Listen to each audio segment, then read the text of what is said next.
Hi friends! I thought you might be excited that I brought home my Caps for Sale book. So let's read it together. Are you ready? Caps for Sale.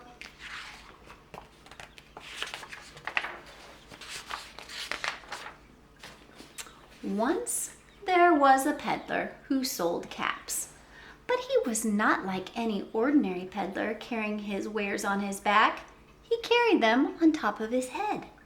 First he had his own checked cap, then a bunch of gray caps, and then a bunch of brown caps, then a bunch of blue caps, and on the very top, a bunch of red caps. Boys and girls, there's a pattern. Do you see the pattern? Gray, brown, blue, red. He walked up and down the streets, holding himself very straight so as not to upset his caps. As he went along, he called, "Caps, caps for sale, 50 cents a cap." One morning, he couldn't sell any caps. He walked up the street and he walked down the street calling, "Caps, caps for sale, 50 cents a cap." But nobody wanted any caps that morning. Nobody wanted even a red cap. He began to feel very hungry, but he had no money for lunch. "I think I'll go for a walk in the country," said he. And he walked out of town slowly, slowly, so as not to upset his caps. He walked for a long time until he came to a great big tree. "That's a nice place for a rest," thought he. And he sat down very slowly under the tree and leaned back, little by little, against the tree trunk so as not to disturb the caps on his head. Then he put up his hand to feel if they were straight. First his own checked cap, then the gray caps, then the brown caps, then the blue caps, and then the red caps on the very top.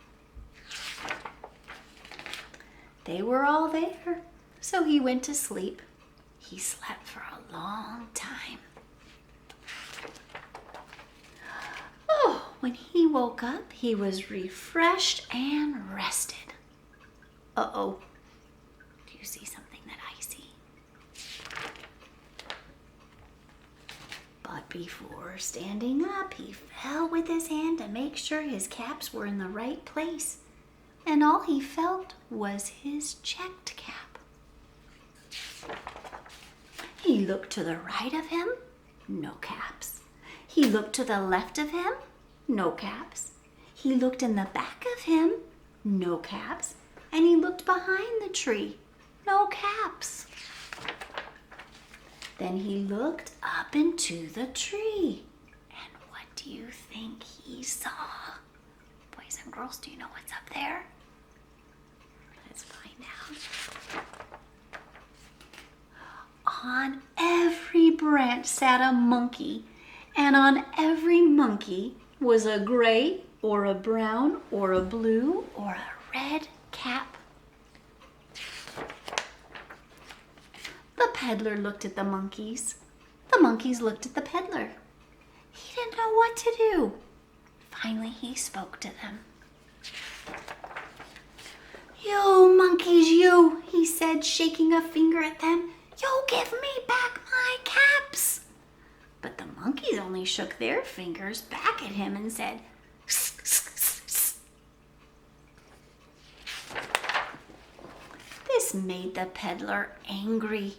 So he shook both hands at them and said, "You monkeys, you give me back my caps." But the monkeys only shook both their hands back at him and said, "Sss, sss, sss." Now he felt quite angry.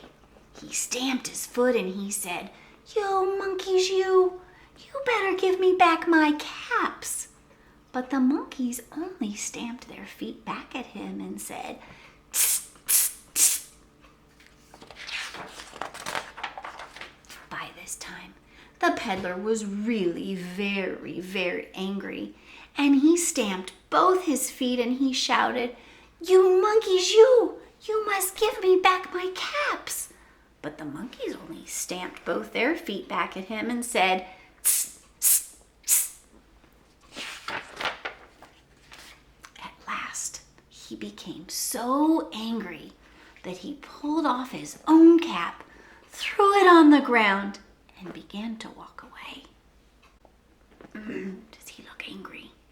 He's upset. But then each monkey pulled off his cap,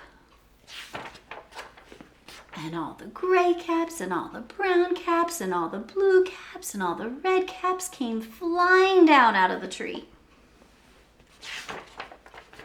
So the peddler picked up his caps and put them back on his head. First his own checked cap, then the gray caps, then the brown caps, then the blue caps, and the red caps on the very top. See how he sorted them, boys and girls? He sorted them by color.